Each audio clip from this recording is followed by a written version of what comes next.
ముఖ్యంగా ఆయన బాగా నచ్చే అంశం నాకు ఆయనలో ప్రత్యర్థులను కూడా గౌరవించే గొప్ప గుణం.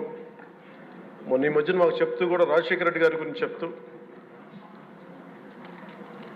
ఆయన గురించి కూడా ఆయన ఎంత ప్రత్యర్థి అయినప్పటికీ కూడా ఆయన గురించి కూడా మంచి వాక్యాలు చెప్పి ఆయన చేసిన మంచి పనిని కూడా చెప్పే సహృదయం ఉంది నారా చంద్రబాబు గారికి. వాటి నుంచి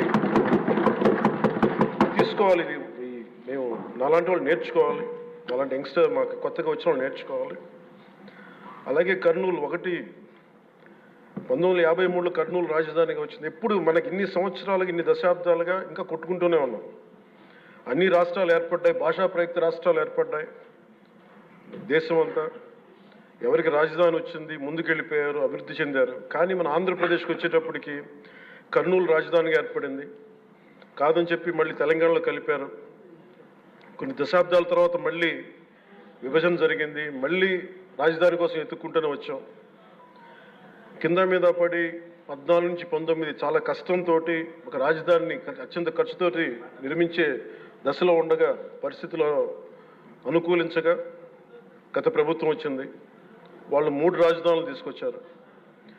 ఎప్పుడు కూడా ఇన్ని సంవత్సరాలు ఇన్ని దశాబ్దాలుగా మనకు స్థిరమైన రాజధాని అనేది ఒకటి లేదు.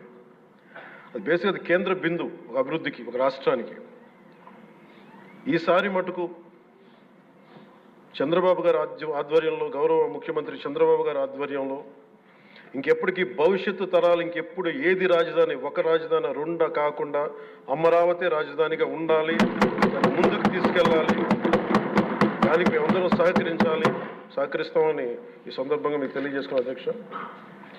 అలాగే మనం వారసత్వంగా వచ్చింది మనం పొట్టి శ్రీరాములు గారి దగ్గర నుంచి, పింగళి వెంకయ్య గారి దగ్గర నుంచి మువ్వెన్నెల జెండా, భాషా ప్రయుక్త రాష్ట్రాలు వస్తే చెడు కూడా అట్లాగే మనం వచ్చింది అధ్యక్ష. మనకి గత ప్రభుత్వం మనకు అందించింది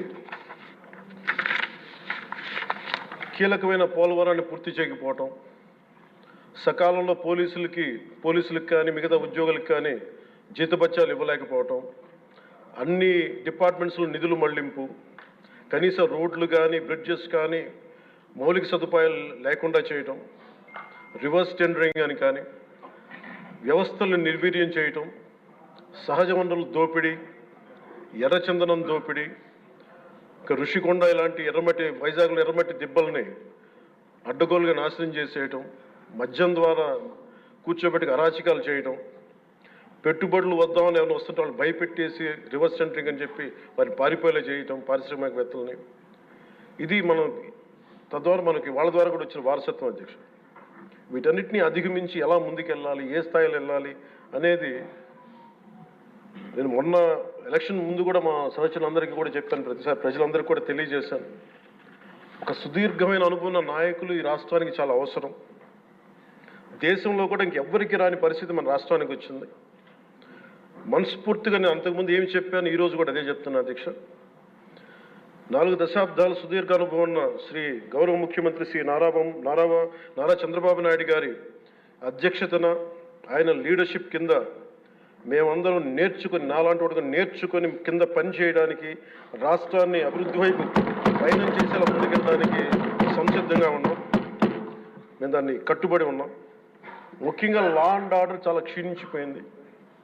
ఈ లా అండ్ ఆర్డర్ విషయంలో చూస్తే సాక్షాత్తు గౌరవ ముఖ్యమంత్రి గారిని దాదాపు అకారణంగా అన్యాయంగా 53 రోజులు ఆయన్ని ఒక ఫాల్స్ కేసులు పెట్టి జైల్లో పెట్టారు. అలాగే అధ్యక్ష, మీరు కూడా గతంలో మిమ్మల్ని కూడా ఎంత వేధించారో మా అందరికీ తెలుసు, సభ్యులందరికీ తెలుసు. నేను రఘురామకృష్ణరాజు గారు కూడా ఏ స్థాయిలో అనుభవించారో అందరికీ రాష్ట్రం అంతా తెలుసు. కానీ చాలా పెద్ద మనసుతోటి ఆయన వస్తే చాలా మనసు విప్పి నవ్వుతూ మాట్లాడటం చాలా ఆనందం కలిగించింది. మీ నుంచి మేము నేర్చుకోవాలి. ఎంత అంటే దాడి చేసిన, హాని చేసిన మీ పెద్ద మనసుకి సభాముఖం మీ అందరికీ మీకు ప్రత్యేకించి మీకు ధన్యవాదాలు చెప్తున్నాను. మీ అందరి నుంచి మీ నుంచి స్ఫూర్తి తీసుకుంటాం. మీ నుంచి అంటే తిట్లు తిన్నా కానీ, దెబ్బ తిన్నా కానీ ఎంత సహృదయతో ఉండాలనేది మీరు చూపించారు. ఇంకొక